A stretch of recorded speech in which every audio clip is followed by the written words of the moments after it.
problem there.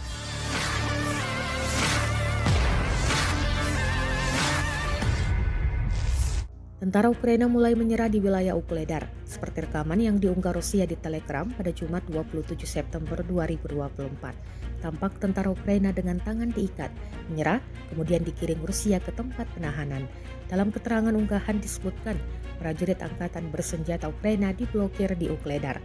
Komando pasukan Rusia diketahui mengepung Ukledar. Kota ini berada di bawah kendali penuh tembakan Rusia. Semua jalan menuju Ukledar terputus, perlawanan Anda tidak ada gunanya, jelas narasi unggahan Rusia. Itu pula, dikutip dari Tribun News, situasi di kota Ukledar benar-benar tidak menguntungkan bagi prajurit Ukraina. Hingga 24 jam terakhir, publikasi Ukraina Deep State menyebutkan bahwa prajurit Kiev semakin tertekan dan akhirnya memutuskan untuk mundur dari kota tersebut.